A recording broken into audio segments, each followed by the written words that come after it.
कराए थे, paper leak हुआ। इस पेपर को बोले थे 6 महीने में करा दें, अभी तक कोई इसका निर्णय नहीं आया। लाइब्रेरी को तो पेरिस बनाना चाहिए था उनको, तो कुछ कर नहीं पाए। उनका मुद्दा है कि हम जीत गए चुनाव, तो फिर मुद्दा रही कहाँ गया? फिर मुद्दे की बात है 400 पार है, 4 सीट निकाल कर दिखाए उत्तर प्रदेश में। चुनाव भारतीय जनता पार्टी कांग्रेस की महारानी थी, 10 साल नहीं आई है और हार के डर से राजस्थान भाग पेपर लीक करेंगे, या तो उनकी इनकाउंटर कर दिया जाएगा या तो जेल के अंदर होंगे। गठबंधन प्रत्याशी उतारेंगे, उसके साथ लोग रहेंगे और उसको जिताने का भरपूर प्रयास करेंगे। रायबरेली में 2024 का लोकसभा चुनाव का आगाज बच चुका है। रायबरेली में 5वें चरण में 20 मई को मतदान होगा। हम रायबरेली में है, रायबरेली में लोगों से बात करते हैं कि इस बार चुनावी मुद्दे क्या रहेंगे लोगों के। 24 का चुनाव है, क्या क्या अहम मुद्दे रहेंगे? ये जो बेरोजगारियाँ बढ़ गई हैं ये कम हो, और मैं चाहता हूँ योगी सरकार से निवेदन करूँगा कि जो नवयुवक है हमारे, इनके लिए काफ़ी सपोर्ट किया जाए, रोजगार के प्रयास, क्योंकि रोजगार का इनका प्रयास किया जाए। लोग बहुत बेरोजगार हैं, जितने नवयुवक हैं बहुत बेरोजगार हैं। योगी बाबा अभी पेपर कराए थे, ये पेपर लीक हुआ। इस पेपर को बोले थे 6 महीने में करा देंगे, अभी तक कोई इसका निर्णय नहीं आया। इससे हम लोग थोड़ा नवयुवक में नाराज़गी। भैया आप क्या हैं, क्या नाम है? बुद्धू चौहान। बुद्धू जी, 24 का चुनाव है, क्या लग रहा है इस बार के चुनाव में? ठीक है, कानून व्यवस्था अच्छी है, देश का माहौल अच्छा है, और रही बात समस्याओं की तो धीरे धीरे सब निपटाई जाएगी। अच्छी सरकारें आती रहेगी। जी कई बार से सांसद रही हैं, प्रियंका जी के पति रॉबर्ट रावत रायबरेली से चुनाव लड़ेंगे इस बार। अच्छा, तो क्या लग रहा है चुनाव? अरे ये लोग विकास वाले लगते नहीं हैं। रायबरेली को तो पेरिस बनाना चाहिए था उनको, ये लोग कुछ कर नहीं पाए। ये बस बड़े लोग हैं, यहाँ की जनता इनको जिता देती, सहानुभूत है, और यहाँ जो भी विकास होगा वो भारतीय जनता पार्टी ही कर सकती है देश का। भाई आप क्या कहेंगे, क्या नाम है? संतोष कुमार। संतोष जी, 24 का चुनाव है, क्या है इस बार 24 के चुनाव में क्या लग रहा है? अच्छे, तो आप मुद्दे की बात कर रहे हैं तो मोदी के मुद्दे की कहाँ ज़रूरत है? मोदी के पास तो खुद मुद्दा है, वो बता रहे हैं कि 400 से पार। हाँ, उनका मुद्दा है कि हम जीत गए चुनाव, तो फिर मुद्दा रही कहाँ गया? फिर मुद्दे की बात है। अभी एक भाई साहब थे, यही बता रहे थे कि मोदी जी से गुरु बनेंगे। ऐसे ही जब गुरु बन जा रहे हैं तो फिर क्या चुनाव की बात कर रहे हैं? फिर आप लोग चुनाव की फिर ज़रूरत कहाँ है? चुनाव आयोग बैलेट पेपर से चुनाव कराए और इसके बाद कोई मुद्दा बताए, फिर 400 पार हैं, 4 सीट निकाल कर दिखाएं उत्तर प्रदेश में, तब तो हम लोग जानेंगे। जब ऐसे ही कर रहे हैं कि हम 400 पार हैं, भाई पार तो हैं, तो फिर चुनाव कराने की क्या ज़रूरत है? किन मुद्दों को लेकर इस बार वोट करेंगे लोकसभा चुनाव? देखिए, मुद्दे तो जो है बहुत सारी समस्याएं हैं हमारे क्षेत्र में। देखिए, बाईपास बना था, वो टूट गया, बन नहीं रहा है। अभी मुख्यमंत्री जी ने अपने मुख से कहा, नितिन गडकरी जी, उन्होंने कहा कि 15 दिन में बन जाएगा। अभी तक उसमें काम तक नहीं चालू हुआ है, 1 महीना हो गया करीब। ठीक है, तो यही सारे मुद्दे हैं। जाम की समस्या बहुत ज़्यादा लागू है। एक नेता सब इधर से आते जाते हैं, लेकिन किसी का ध्यान नहीं जाता है। हम लोग कई बार ज्ञापन दे चुके, कई बार सब कुछ सारे अधिकारियों को पूछा दे चुके, लेकिन कोई कार्रवाई नहीं। इस वजह से जो भी अच्छा नेता आएगा देखा जाएगा, दिया जाएगा। इसका चुनाव है, अभी तक ना बीजेपी ने ना कांग्रेस ने प्रत्याशियों को क्या लग रहा है इस बार का चुनाव भारतीय जनता पार्टी पूरे दमखम के साथ लड़ेगी और रायबरेली जिले में निश्चित ही कमल खिलेगा, क्योंकि पिछली बार जो है सोनिया गांधी सांसद जीती, उसके बाद उन्होंने कभी यहाँ आई नहीं वो, और ना ही सर्टिफिकेट लेने तक वो खुद आई, और ना जनता के बीच में आई। लोगों ने मन बना रखा है कि पूर्णतः इस बार जो है भारतीय जनता पार्टी को देना है। उसकी नीतियों के आधार पर, उसके विकास के कार्यों को देखते हुए जनता का मूड भारतीय जनता पार्टी के ही पक्ष में है। अब क्या नाम है आपको? शर्मा। आपको भी 24 का चुनाव है, इन चुनाव में मुख्य मुद्दे क्या रहेंगे? तो व्यापारी प्रतिनिधि करते हैं। हमारे जो मुख्य मुद्दे हैं, सबसे ज़्यादा जो लालगंज का है विषय, यहाँ पे जाम की बहुत बड़ी समस्या पिछले 6 महीनों से जो है इतना बड़ा जाम लग रहा है। और चाहे सांसद रहा हो, चाहे यहाँ का विधायक रहा हो, तो चाहे जो भी प्रतिनिधित्व करता हो, लेकिन कोई इस विषय में कोई जो है कार्य करने को नहीं तैयार है। ठीक है, व्यापारी समाज तो जो है हरदम जो है, चाहे जो पार्टी रही हो, उस पार्टी के साथ जो है व्यापारी समाज सहयोग किया है। तो यही चाहेंगे व्यापारियों के लिए जो अच्छा कार्य करेगा उसी को व्यापारी समाज। रायबरेली लोकसभा सीट इस बार हम जीतेंगे। कांग्रेस की महारानी थी, 10 साल नहीं आई हैं और हार के डर से राजस्थान भाग गई हैं और चोर दरवाजे से संसद पहुंच गई हैं। और उनके जो दूसरे महाराजा हैं वो वायनाड से चुनाव लड़ रहे हैं, उनकी हिम्मत नहीं पड़ रही है अमेठी से लड़ने के लिए। प्रियंका गांधी के प्रति भी मैदान में उतरने की बात आ रही है। रॉबर्ट वाड्रा कोई गांधी वांधी काम नहीं करेगा रायबरेली में इस बार लोगों में मोदी के प्रति अंडर करंट है। भारतीय जनता पार्टी राष्ट्रवाद को लेकर के चुनाव लड़ रही है। जो हिंदू हित की बात करेगा वही देश पर राज करेगा। और जो कहते थे जो ज़मीन सरकारी है वो ज़मीन हमारी है, ऐसे लोगों का हमने सफाया किया है और ऐसे लोगों को आने नहीं देंगे। जो लोग कहते हैं कि पर्चा लीक हो रहे हैं तो मैं कहते हैं कि यादव और मुस्लिम भर्ती नहीं होंगे, भर्ती होंगे तो सभी लोग भर्ती होंगे। जो भी पेपर लीक करेंगे या तो उनकी इनकाउंटर कर दिया जाएगा या तो जेल के अंदर होंगे। विवेक जी, आप क्या कहेंगे? 24 का चुनाव है, मुख्य मुद्दे क्या रहेंगे इस बार के? हमारे रायबरेली के जनपद के तमाम मुद्दे हैं, जैसे लालगंज एक व्यापारिक मंडी, यहाँ की कई जनरल समस्याएं जो रही जिसको किसी जनप्रतिनिधि ने रायबरेली के ध्यान नहीं दिया। कई वर्षों से देश के प्रधानमंत्री माननीय नरेंद्र मोदी जी ने पुल का उद्घाटन किया था और पुल के उद्घाटन के ही 6 महीने बाद वो पुल टूट गया। कई बार मंत्री नेताओं से मिलने के बाद, भाजपा के नेताओं के, कांग्रेस के नेताओं के मिलने के बाद व्यापारियों को कोई राहत नहीं दी गई। और पुल का बहुत बड़ा मुद्दा है।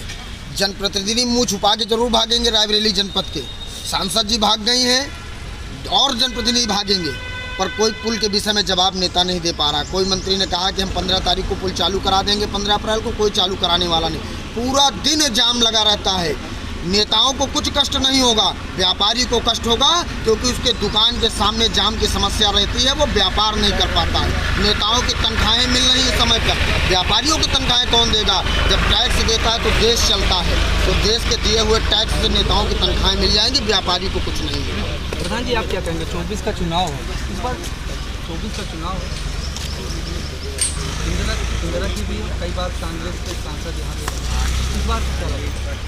इस बार मिथक टूटेगा कि कांग्रेस यहाँ रायबरेली से जरूर जीतेगी। अब यहाँ भारतीय जनता पार्टी का प्रत्याशी जो भी आएगा और सबसे अच्छा चुनाव माननीय एमएलसी जी लड़ेंगे हमारी नज़र में। मनोज पांडे का भी नाम चल रहा है। मनोज पांडे अभी सपा से नज़दीक जल्दी से आए हैं, इसलिए उनके विषय में हम कुछ कह नहीं सकते। लेकिन जो पहले से जुड़े हैं उनसे हम लोग भी जुड़े हैं प्रधान होने के नाते, और उनकी कार्यशैली से भी लोग जिले से परिचित हैं, इसलिए लगता है कि वो चुनाव अच्छा लड़ेंगे। अब की बार वो भारी मतों से जीतेंगे। प्रियंका जी के प्रति वाड्रा भी रायबरेली चुनाव लड़ने की बात सामने आ रही है। उनका कोई खास असर नहीं पड़ेगा चुनाव में। 24 का चुनाव है, अभी तक भारतीय जनता पार्टी ने चुनाव एक तरफा है। भारतीय जनता पार्टी पूर्ण बहुमत से जो प्रत्याशी हमारे संगठन हमको देगा उसको पूर्ण बहुमत से हम जिता के भेजेंगे। विपक्ष में कोई है नहीं। अगर मनोज पांडे भी, देखिए हमने कहा ना, संगठन जिसको तय करेगा, जो हमारे पास आएगा, क्योंकि हमारा निशान तो कमल का फूल है, जो आएगा हम उसको पूर्ण बहुमत से यहाँ से जिता के भेजेंगे। क्योंकि विपक्ष के पास प्रत्याशी ही नहीं है। जो प्रमुख प्रत्याशी हुआ करती थी वो कहीं बाहर हैं, जैसा पता चला है कि राजस्थान का सैर कर रही हैं। तो मुझे नहीं लगता, हमारे लिए तो वाकवर है। अगर उनमें क्षमता होती तो आती मैदान में लड़ती।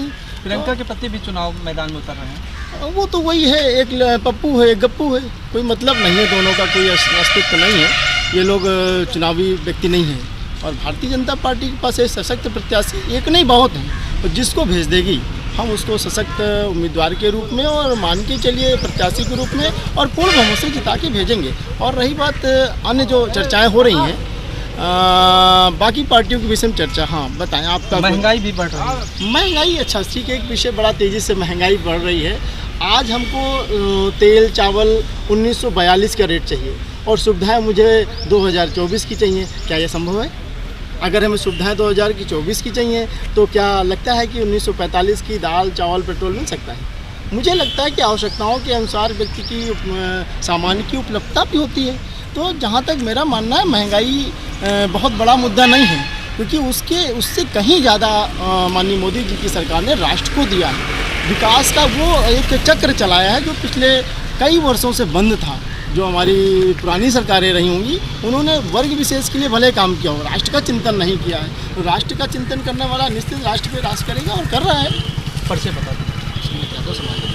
आपका सबका कांग्रेस से गठबंधन है, अभी तक प्रत्याशी मैदान पर नहीं। प्रत्याशियों के विषय में चर्चा हो रही है। रायबरेली अमेठी भी उसी में है, गांधी परिवार का गढ़ रहा है। और हमारे राष्ट्रीय अध्यक्ष अखिलेश यादव जी ने पहले ही कांग्रेस की पार्टी को 17 सीटें दी, जिसमें रायबरेली अमेठी भी है। रायबरेली से जो स्थितियां हैं, जो हम लोगों की जानकारी है, अंदर की जो खबरें हैं, आप लोगों के माध्यम से ही ज़्यादातर पता होती हैं। तो प्रियंका गांधी वाड्रा चुनाव लड़ेंगी। और प्रियंका गांधी वाड्रा चूँकि रायबरेली में जब सोनिया जी सांसद रहती थी तो उनकी चुनाव संभालती थी, यहाँ की इंचार्ज रहती थी। जब वो यूपी की इंचार्ज नहीं रहती थी तभी भी रायबरेली के लोगों से उनका आना जाना, मुझे लगता है कि 15 ब्लॉक हैं, 5 विधानसभाएं हैं और हर ब्लॉक में 100 लोगों को बाई नेम बाई फेस पहचानती है। सपा छोड़ के मनोज पांडे बीजेपी में तो क्या लग रहा है कि कहीं असर पड़ेगा चुनाव? कोई असर नहीं पड़ेगा। पांडे जी समाजवादी पार्टी के वोटों से, समाजवादी पार्टी के कार्यकर्ताओं की ताकत से विधायक बनते। 3 बार आदरणीय राष्ट्रीय अध्यक्ष जी ने विधायक बनाया, 1 बार मंत्री रहे। नेताजी ने जब उनका सबसे बुरा समय था तो चेयरमैन बनाया, उसके बाद उनको बिना किसी पद के साथ उनको राज्य मंत्री बनाया। और मुझे लगता है कि मनोज पांडे आज जो भी हैं समाजवादी पार्टी के साथ हैं। उन्होंने जो पार्टी के साथ गद्दारी की है, जो उन्होंने विश्वासघात किया, इसका आने वाले चुनाव में अगर उनको टिकट दिया। एक प्रश्न हम भी करना चाहेंगे। इनके शिवपाल जी क्या थे? अगर मनोज जी गद्दार निकले, शिवपाल जी क्या थे? ये प्रश्न हमारे साथी से पूछा जाए तो अच्छा होगा। आप बताएं। शिवपाल जी हमारी पार्टी के संरक्षक हैं, राष्ट्रीय महासचिव हैं। हो सकता है आपका भी परिवार होगा, हमारा भी परिवार होगा, कुछ विषय होंगे जिनमें आपसी द्वंद्व हो सकता है, लेकिन आज वो फिर से समाजवादी पार्टी के साथ है। नहीं, आप युवा हैं, इस बार 24 के चुनाव में किन मुद्दों को लेकर आप वोट करेंगे? सबसे बड़ी, हम गांव में रहने वाले हैं। गांव में आवारा पशुओं का आतंक है और बेरोजगारी। कोई भी भर्ती, पुलिस भर्ती थी, इसका भी पेपर पूरी तरह लीक हुआ। जहाँ देख लीजिए, अब जैसे गांव में है, हम लोग गांव में रहते हैं। अब एक आदमी, जैसे अभी हम यहाँ हैं तो कोई ना कोई खेत में बैठा होगा, तो यही सब है। आप क्या कहेंगे, क्या नाम है? लावेन कुमार यादव।